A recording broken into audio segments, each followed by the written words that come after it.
दोस्तों, माता लक्ष्मी कहती हैं घर की यह 5 चीजें कभी दूसरों को नहीं देनी चाहिए। खासकर दिवाली के समय में तो यह चीजें भूल से भी दूसरों को नहीं देनी चाहिए। अक्सर महिलाएं अपनी पड़ोसन को अथवा रिश्तेदारों को अपनी यह चीजें दे देती हैं, लेकिन ऐसी गलती कभी नहीं करना चाहिए। इसके भयंकर अशुभ परिणाम प्राप्त होते हैं। दोस्तों, माता लक्ष्मी की एक प्राचीन कथा में छिपा है वह महत्वपूर्ण ज्ञान जो हर स्त्री के लिए ये जानना अत्यावश्यक है। इस कथा के माध्यम से हम समझ सकते हैं कि घर की कौन सी 5 वस्तुएं कभी दूसरों को नहीं देनी चाहिए। जो भी स्त्री यह चीजें दूसरों को दे देती है, माँ लक्ष्मी उसके घर को छोड़कर चली जाती है। इसीलिए दोस्तों, आप इस कथा को पूरा जरूर सुने, क्योंकि आधा अधूरा ज्ञान घातक होता है। जो भी इस कथा को पूरा सुनता है, माँ लक्ष्मी उसकी झोली खुशियों से भर देती है। तो चलिए बिना देरी किए आपको वह प्राचीन कथा सुनाते हैं। दोस्तों, प्राचीन समय की बात है जब मध्य देश में एक अत्यंत समृद्ध और शोभायमान नगरी थी। इस नगरी में चारों ओर सुख समृद्धि का वास था और यहाँ के निवासी सुखी और समृद्ध जीवन व्यतीत कर रहे थे। इस नगरी में सुलोचना नाम की एक स्त्री निवास करती थी। सुलोचना अपने पति वाचस्पति और सास ससुर के साथ एक बड़े सुसज्जित घर में रहती थी। वाचस्पति एक वैश्य था जो अपनी मेहनत और ईमानदारी से अपने परिवार का पालन पोषण करता था। उसकी अनाज की दुकान नगरी में प्रसिद्ध थी, जहां लोग अपनी जरूरत की चीजें खरीदने के लिए आते थे। वाचस्पति की कड़ी मेहनत और ईमानदारी के कारण उसकी दुकान खूब चलती थी। सुलोचना एक पतिव्रता नारी थी जो अपने पति और परिवार के प्रति अत्यंत समर्पित थी। उसके हृदय में धर्म और सत्य के प्रति गहरी आस्था थी और वह अपने कर्तव्यों का पालन पूरी निष्ठा के साथ करती थी। सुलोचना का स्वभाव अत्यंत दयालु था और वह सदैव दूसरों की सहायता के लिए तत्पर रहती थी। उसका दिन सूर्योदय से पहले ही प्रारंभ हो जाता था। सुलोचना सुबह जल्दी उठकर सबसे पहले अपने घर के आंगन को स्वच्छ करती थी। वह रोज आंगन में रंग बिरंगी रंगोली बनाती थी, जिससे पूरा घर एक दिव्य आभा से भर जाता था। इसके बाद वह पूरे घर की सफाई करती और फिर स्नान करके भगवान की पूजा अर्चना में लीन हो जाती थी। सुलोचना का विश्वास था कि पूजा के बिना कोई भी दिन शुभ नहीं होता, इसलिए वह प्रतिदिन तुलसी के पौधे को जल चढ़ाती और देवी देवताओं की आराधना करती। उसके पूजा स्थल पर सजीव का आभास होता था, जहां दीपक की ज्योति और धूप की सुगंध चारों ओर फैल जाती थी। सुलोचना के ये धार्मिक और कर्तव्य परायण गुण उसे अन्य महिलाओं से अलग बनाते थे। उसकी सास ससुर और पति वाचस्पति उससे अत्यधिक प्रसन्न रहते थे, क्योंकि सुलोचना न केवल गृह कार्य में निपुण थी बल्कि वह सभी का ध्यान भी बड़े प्रेम और सम्मान के साथ रखती थी। सुलोचना के बारे में नगर के लोग कहते थे, ये स्त्री साक्षात माँ लक्ष्मी का रूप है। वह अपने परिवार का कितना अच्छा ध्यान रखती है और दूसरों की सहायता में सदैव तत्पर रहती है। सुलोचना दान पुण्य करने में भी कभी पीछे नहीं रहती थी। उसके दरवाजे से कोई भी याचक खाली हाथ नहीं लौटता था। सुलोचना का मानना था कि दूसरों की सहायता करने से ही सच्ची खुशी मिलती है। उसकी उदारता की चर्चा दूर दूर तक फैल चुकी थी और लोग उसके दयालु और परोपकारी स्वभाव की प्रशंसा करते नहीं थकते थे। सुलोचना अपने पड़ोसियों के साथ भी बहुत ही प्रेमपूर्ण व्यवहार करती थी। जो भी पड़ोसी किसी भी तरह की सहायता मांगता, सुलोचना बिना किसी हिचक के उसे दे देती थी, चाहे वह भोजन हो, वस्त्र हो या कोई अन्य आवश्यक वस्तु। सुलोचना सब कुछ खुले दिल से बांट देती थी। उसकी इस उदारता के कारण पड़ोसी भी उसका बहुत सम्मान करते थे और कहते थे, सुलोचना तो साक्षात देवी अन्नपूर्णा का अवतार है। सुलोचना का ये स्वभाव देखकर लोगों ने उसे बहुत सराहा, लेकिन उसने कभी इसका घमंड नहीं किया। वह सदैव विनम्रता और सम्मान के साथ सभी से बात करती थी। उसके भीतर कोई भी अहंकार का भाव नहीं था, बल्कि वह हर किसी को आदर और सम्मान देती थी। एक दिन सुलोचना का पति वाचस्पति, जो अनाज का व्यापारी था, थके हुए कदमों से घर लौटा। वाचस्पति ने देखा कि सुलोचना हमेशा की तरह मुस्कुराती हुई उसकी प्रतीक्षा कर रही थी। सुलोचना ने अपने पति को देखते ही कहा, है नाथ, आप बहुत थके हुए लग रहे हैं, आज व्यापार में कुछ कठिनाई आई क्या? वाचस्पति ने एक थकी हुई मुस्कान के साथ उत्तर दिया, हाँ सुलोचना, आज का दिन कुछ कठिन रहा। व्यापार में उतनी सफलता नहीं मिली जितनी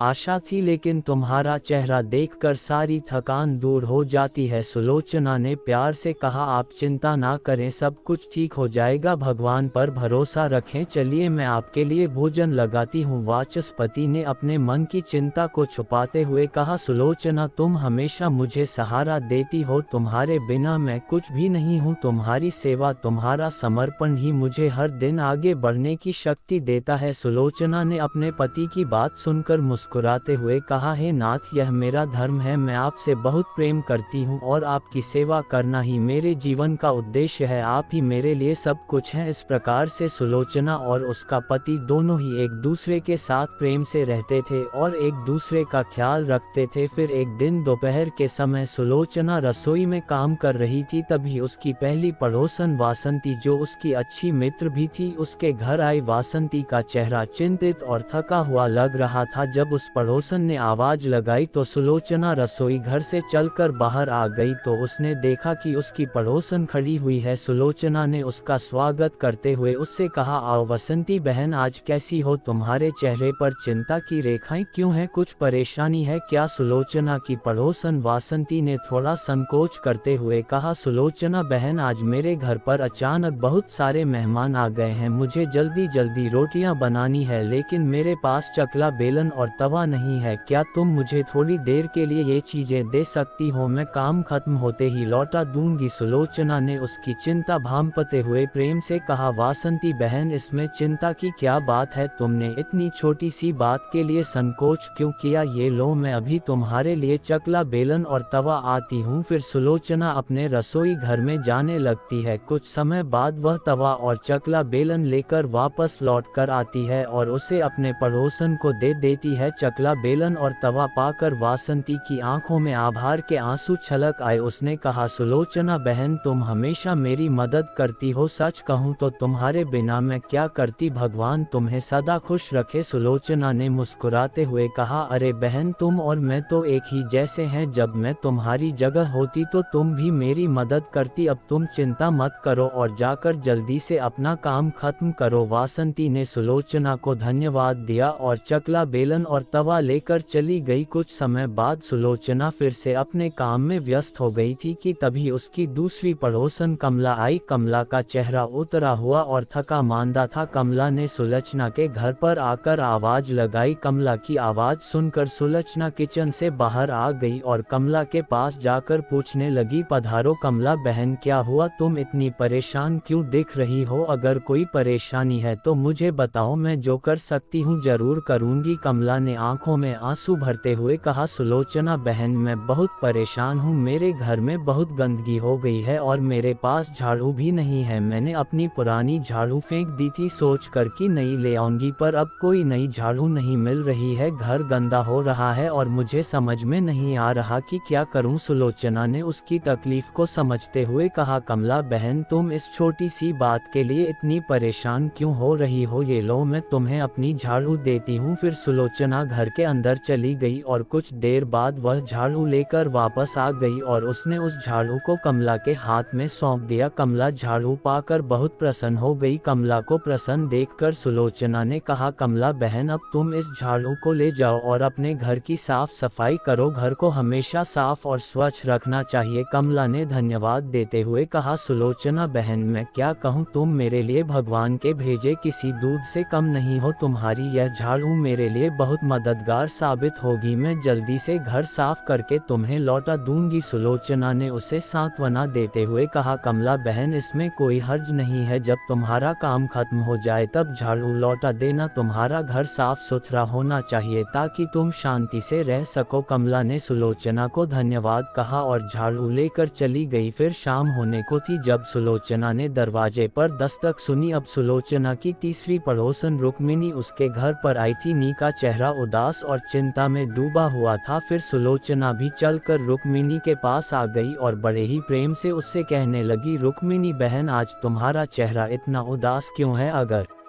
कुछ समस्या है तो मुझे बताओ, मैं जो कर सकती हूँ जरूर करूँगी। रुक्मिणी ने थकी हुई आवाज में कहा, सुलोचना बहन, मेरी बेटी को देखने के लिए आज लड़के वाले आ रहे हैं, पर मेरी चिंता का कारण यह है कि मेरे पास उसे पहनाने के लिए अच्छे कपड़े और गहने नहीं है। हमारे पास जो भी थोड़ा बहुत था वह सब बीमारियों में खर्च हो गया। अब क्या करूँ ये समझ में नहीं आ रहा है। अगर तुम कुछ मदद कर सको तो मेरी बेटी के लिए कुछ गहने और एक साड़ी उधार दे दो, मैं वादा करती हूँ काम खत्म होते ही सब लौटा दूंगी। सुलोचना ने रुक्मिणी की तकलीफ समझी और उसकी आंखों में आंसू देखे उसने अपने मन में सोचा, कितनी मजबूर है यह, अपनी बेटी के लिए कुछ भी नहीं कर पा रही है। फिर उसने प्रेम से कहा, रुक्मिणी बहन चिंता मत करो, तुम्हारी बेटी मेरी छोटी बहन जैसी है, मैं उसे कैसे बिना साज सज्जा के छोड़ सकती हूँ। ये लो, मैं तुम्हें मेरी सबसे अच्छी साड़ी और गहने देती हूँ, इन्हें पहनकर वह किसी राजकुमारी से कम नहीं लगेगी। रुक्मिणी की आंखों में कृतज्ञता के आंसू छलक पड़े। उसने कहा, सुलोचना तुमने मेरी बहुत बड़ी चिंता दूर कर दी, मैं कभी नहीं भूलूंगी कि तुमने मेरे लिए क्या किया है। भगवान तुम्हें सदा सुखी रखें। फिर सुलोचना घर के अंदर चली गई और कुछ समय बाद वह साड़ी और कुछ गहने लेकर लौट कर आ गई और उसने वह साड़ी और गहने अपनी पड़ोसन को दे दिए। सुलोचना ने उसे साड़े देते हुए कहा, है रुक्मिणी बहन, तुम्हारी बेटी का जीवन बसने वाला है, ये बहुत खुशी की बात है। अब तुम जल्दी से तैयारियां करो और इस बात की चिंता मत करो, ये साड़ी और गहने लो और अपनी बेटी को पहना दो और बाद में इसे लौटा देना। रुक्मिणी ने सुलोचना को धन्यवाद कहा और वह बड़ी ही प्रसन्न होकर साड़ी और गहने लेकर चली गई। अपनी सभी पड़ोसन की मदद करके सुलोचना को बड़ी प्रसन्नता हुई। फिर जैसे ही रात होने को आई, सुलोचना ने दरवाजे पर एक और दस्तक सुनी। उसकी चौथी पड़ोसन कुछ मांगने के लिए उसके घर पर आई थी। जब सुलोचना ने अपनी पसंद की आवाज सुनी तो वह चलकर उसके पास आ गई। वह उसकी पड़ोसन गौरी थी। उसके चेहरे पर चिंता और परेशानी के भाव थे। तब सुलोचना ने उससे कहा, गौरी बहन, आज तुम्हारे चेहरे पर इतनी चिंता क्यों है? अगर कुछ परेशानी है तो मुझे बताओ, मैं जो कर सकती हूँ अवश्य करूँगी। गौरी ने दुखी स्वर में कहा, सुलोचना बहन, आज मेरे घर में बहुत परेशानी है। मेरा बच्चा बहुत भूखा है और मेरे पास उसे पिलाने के लिए दूध नहीं है। मैं नहीं जानती कि अब क्या करूं। तुम हमेशा दूसरों की मदद करती हो, इसलिए मैं तुम्हारे पास आई हूं। क्या तुम्हारे पास थोड़ा दूध हो सकता है जिसे मैं अपने बच्चे को पिला सकूं? सुलोचना ने गौरी की हालत देखी और उसका दिल भरिया। उसने तुरंत कहा, गौरी बहन, इसमें कौन सी बड़ी बात है? तुमने मुझसे पहले क्यों नहीं कहा? ये लो, मैं तुम्हें अभी थोड़ा दूध देती हूँ, तुम्हारे बच्चे की भूख सबसे महत्वपूर्ण है। फिर सुलोचना घर के अंदर चली गई। थोड़ी देर बाद वह अपने हाथ में एक कटोरी में दूध लेकर वापस आ गई और उसने वह दूध का बर्तन अपनी पड़ोसन गौरी के हाथ में दे दिया और उसे प्यार से कहा, गौरी बहन, ये लो दूध, तुम्हारा बच्चा भूखा होगा, ये दूध गाय का है, इसे तुम अपने बच्चे को पिला दो। गौरी की आंखों में आंसू छलक आए। उसने कहा, सुलोचना, तुम नहीं जानती तुमने मेरे लिए कितना बड़ा काम किया है। भगवान तुम्हें और तुम्हारे परिवार को हमेशा खुश रख, मैं तुम्हारा यह एहसान कभी नहीं भूलूंगी। सुलोचना ने गौरी से कहा, तुम मेरी बहन जैसी हो, तुम्हारे बच्चे का पेट भरना मेरे लिए सबसे जरूरी है। अब जल्दी जाओ और अपने बच्चे को दूध पिलाओ। फिर सुलोचना की चौथी पड़ोसन गौरी ने सुलोचना को धन्यवाद कहा और दूध लेकर अपने घर लौट गई। सुलोचना की चौथी पड़ोसन के जाते ही सुलोचना के घर से देवी लक्ष्मी भी चली जाती है। देवी लक्ष्मी के जाते ही घर की रौनक समाप्त हो जाती। माता लक्ष्मी के जाने से घर में दरिद्रता प्रवेश कर लेती है, लेकिन सुलोचना इस बात से अनजान थी। माँ लक्ष्मी के रूठ कर जाने से आगे उसके साथ जो होने वाला था इसकी उसे कल्पना भी नहीं थी। सुलोचना अपने सभी पड़ोसियों की मदद कर देती है और प्रसन्न होकर घर का काम करने में लग जाती है। फिर रात होते ही उसका पति घर पर लौट आता है। सुलोचना अपने पति को प्रणाम करती है और उसकी खूब सेवा करती है और रात को दोनों पति पत्नी आनंद से सो जाते हैं। और फिर दूसरे दिन सुलोचना और उसका पति दोनों जागते हैं तो उन्हें एक बहुत ही बुरी खबर कानों पर पड़ती है। एक आदमी दौड़ते हुए सुलोचना के घर पर आता है और सुलोचना के पति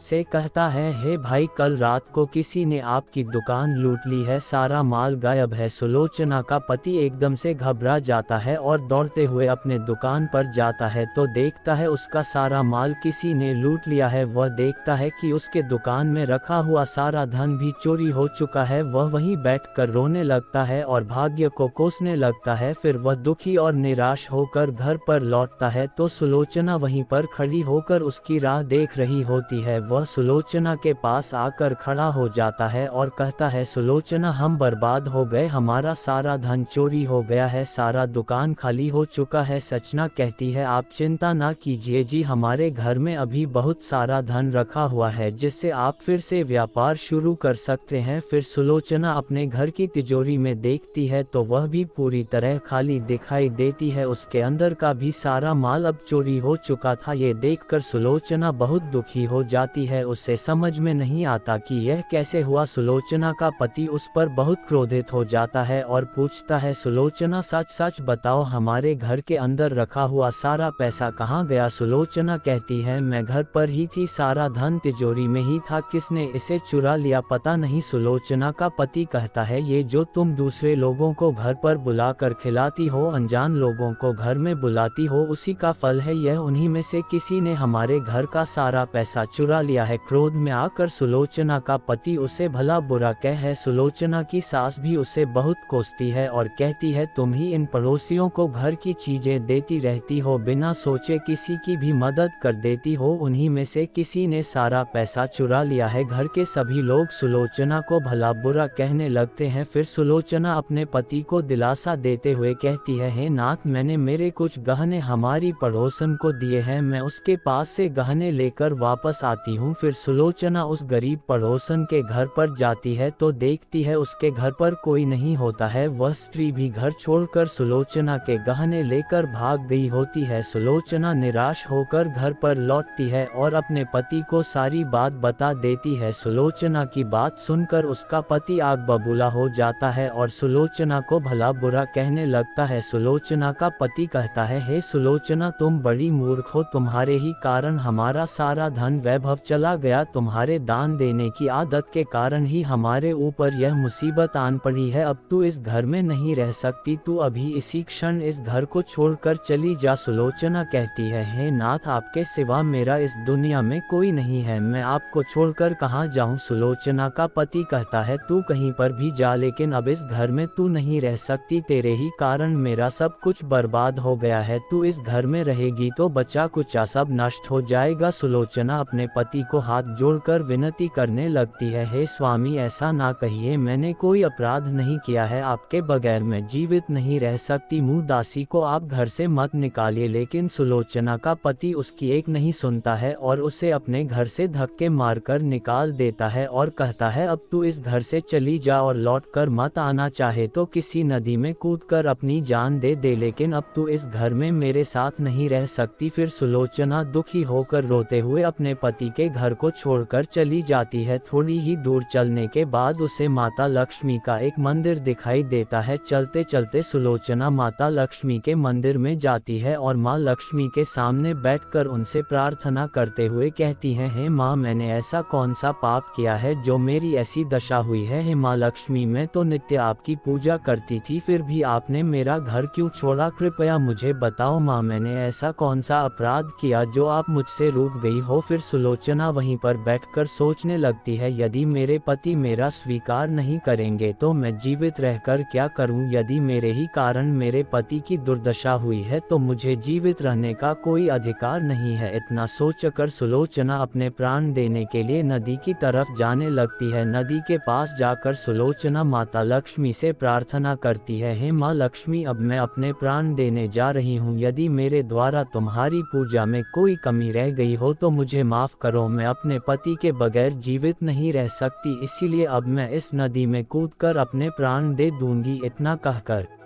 सुलोचना नदी में कूदने ही वाली होती है कि साक्षात माँ लक्ष्मी उस स्थान पर प्रकट हो जाती है। माता लक्ष्मी का वह स्वरूप अत्यंत दिव्य और तेजस्वी था। उनके प्रकट होते हैं वातावरण में शुद्धता और पवित्रता व्याप्त हो गई। माँ लक्ष्मी सुलोचना से कहती है, रुक जाओ सुलोचना, रुक जाओ पुत्री, तुम ये क्या कर रही हो। सुलोचना आंखें खोलकर देखती है कि साक्षात माँ लक्ष्मी उसके सामने खड़ी है। माँ लक्ष्मी के दर्शन करके सुलोचना बहुत प्रसन्न हो जाती है और माँ को बारंबार नमस्कार करते हुए कहती है, हे माँ लक्ष्मी, मुझे क्षमा करो, मैं बहुत बड़ा पाप करने जा रही थी। देवी लक्ष्मी कहती है, हे सुलोचना, मनुष्य को स्वयं अपने प्राण नहीं लेने चाहिए, यह महापाप है। ईश्वर ने जो शरीर प्रदान किया है उसे ऐसे नष्ट नहीं करना चाहिए। सुलोचना कहती है, हे माँ, मैं विवश हूँ, मेरे पति ने मेरा त्याग किया है और स्त्री को अपने पति को छोड़कर नहीं रहना चाहिए। मैं अपने पति को छोड़कर जीवित नहीं रह सकती, इसी कारण से अपने प्राण देने जा रही हूँ। देवी लक्ष्मी कहती है, हे सुलोचना, मैं सब कुछ जानती हूँ और यह भी जानती हूँ कि तुम्हारे पति ने तुम्हारा त्याग क्यों किया है। ये सब तुम्हारी ही भूल के कारण हुआ है। तुमने अनजाने में कुछ ऐसा चीजों का दान किया था जिस कारण से मुझे तुम्हारा घर छोड़कर जाना पड़ा। जो भी स्त्री अपने घर की इन चीजों को दूसरों को दे देती है, उनके घर में मेरा वास नहीं होता है, मैं उन वस्तुओं के साथ ही उनका घर छोड़कर चली जाती हूँ। तब सुलोचना कहती है, हे माँ, ऐसी वह कौन सी वस्तुएं हैं, कृपया आप मुझे बताइए, मैंने कौन सी वस्तुओं का दान किया जिस कारण से आपने मेरे घर का त्याग किया है। देवी लक्ष्मी कहती है, हे पुत्री, अब तुम ध्यान से सुनो, मैं तुम्हें उन चीजों के बारे में बताती हूँ जो किसी भी स्त्री को दूसरों को नहीं देनी चाहिए। इन चीजों का दान करने पर मैं उस घर को छोड़कर चली जाती हूँ। हे सुलोचना, सबसे पहली वस्तु है चकला, बेलन और तवा। किसी भी स्त्री को अपने घर का चकला, बेलन और तवा कभी दूसरों को नहीं देना चाहिए। रसोई घर में इन वस्तुओं का महत्व सबसे अधिक होता है। इन वस्तुओं की पवित्रता सदैव ही बनी रहनी चाहिए। इन्हीं वस्तुओं से भगवान विष्णु को प्रसाद बनाया जाता है और तवे पर बनी पहली रोटी भी गाय को खिलाई जाती है। इसीलिए इन वस्तुओं को हमेशा स्वच्छ और शुद्ध रखना चाहिए। दूसरों को देने पर यह अपवित्र हो सकती है और फिर इनका उपयोग करना अशुभ फल प्रदान करता है। इसीलिए सुलोचना, तुमने अपने रसोई घर के चकला, बेलन और तवा अपनी पड़ोसन को देकर पहली सबसे बड़ी भूल की है। आगे माँ लक्ष्मी कहती है, हे सुलोचना, अब तुम दूसरी वस्तु के विषय में सुनो। तुमने अपनी पड़ोसन को अपने घर में रखी हुई झाड़ू ही दे दी, जिस वस्तु में मेरा सदैव वास होता है। जो वस्तु मुझे सबसे अधिक प्रिय है, तुमने उसे ही दूसरे को दे दिया, तो फिर मैं तुम्हारे घर में कैसे से ठहरती है। सुलोचना, जो स्त्री अपने घर की झाड़ू दूसरों को दे देती है, मैं उसके घर को त्याग देती हूँ। झाड़ू से घर की स्वच्छता की जाती है और जहाँ पर स्वच्छता होती है उसी स्थान पर मेरा वास होता है। ध्यान में रखना सुलोचना, घर में झाड़ू को हमेशा छिपा कर रखना चाहिए। झाड़ू पर बाहरी व्यक्ति की दृष्टि भी नहीं पड़नी चाहिए। झाड़ू एक अत्यंत पवित्र वस्तु है, इसे पैर नहीं लगाना चाहिए और इससे कभी विष्ठा आदि प्रकार की गंदगी साफ नहीं करनी चाहिए। माँ लक्ष्मी कहती है, हे सुलोचना, अब तुम तीसरी वस्तु के विषय में सुनो जो एक स्त्री को कभी दूसरों को नहीं देनी चाहिए। वह वस्तु है आभूषण। एक स्त्री को अपने आभूषण कभी अन्य महिला को नहीं देने चाहिए। मैं सदैव ही आभूषणों में वास करती हूँ। स्त्री के 16 श्रृंगार में गहनों का बहुत अधिक महत्व होता है। एक विवाहित स्त्री को अपने आभूषण कभी अन्य स्त्री को पहनने के लिए नहीं देने चाहिए। जो स्त्री अपने आभूषण अन्य स्त्रियों को देती है उसके जीवन में दुर्भाग्य आता है। हे सुलोचना, अब मैं तुम्हें चौथी वस्तु के विषय में बताती हूँ। किसी भी मनुष्य को शाम हो जाने के बाद कभी सफेद रंग की वस्तुओं का दान नहीं करना चाहिए, किंतु तुमने शाम के समय दूध का दान किया था। शाम को दूध का दान करने से जीवन में दुर्भाग्य आता है। शाम को सफेद रंग की चीजें दान करने से मनुष्य के जीवन में अशुभ काल आता है। माँ लक्ष्मी कहती है, हे सुलोचना, अब मैंने तुम्हें उन सभी वस्तुओं के बारे में बता दिया है जिनका कभी दान नहीं करना चाहिए। यह वस्तुएं कभी दूसरों को उधार में अथवा उपयोग के लिए नहीं देनी चाहिए। सुलोचना कहती है, हे माँ लक्ष्मी, मुझसे बड़ी भूल हो गई, मैं इन बातों से अनजान थी, कृपया मुझे क्षमा करो और अब मुझे प्रायश्चित करने का उपाय बताओ। देवी लक्ष्मी कहती है, हे लो सोचना, तुमने प्रायश्चित पहले ही कर लिया है, इसीलिए अब तुम अपने घर पर लौट जाओ। मैं तुम्हें तुम्हारा संपूर्ण वैभव और धन संपत्ति लौटा देती हो। इतना कहकर माँ लक्ष्मी उस स्थान से अंतर ध्यान हो जाती है। फिर सुलोचना भी माँ लक्ष्मी को धन्यवाद करती है और उस स्थान से घर की तरफ जाने लगती है तभी उसका पति ढूंढते हुए उसी की तरफ आ रहा होता है। वह सुलोचना के पास आकर उससे क्षमा मांगता है और कहता है, हे सुलोचना, मुझे माफ करो, मैंने तुम्हें बहुत भला बुरा कहा था। तुम तो साक्षात देवी के समान हो। माँ लक्ष्मी की कृपा से हमें अपना सारा धन वैभव वापस मिल गया है। जिन लोगों ने हमारा धन लूटा था उन सभी ने हमारा धन हमें लौटा दिया और तुम्हारा नाम लेते हुए क्षमा मांग ली है। ये सुनकर सुलोचना बहुत प्रसन्न होती है और अपने पति के साथ घर पर लौट जाती है। माँ लक्ष्मी की कृपा से सुलोचना के घर में फिर से सुख समृद्धि आती है और उसके बाद से सुलोचना ने अपने घर की यह 4 चीजें कभी दूसरों को नहीं दी। तो दोस्तों, उम्मीद है आपको ये कथा पसंद आई होगी। वीडियो को लाइक जरूर करें और कमेंट में जय माँ लक्ष्मी जरूर लिखें। साथ ही चैनल को सब्सक्राइब करें। आप सभी का धन्यवाद।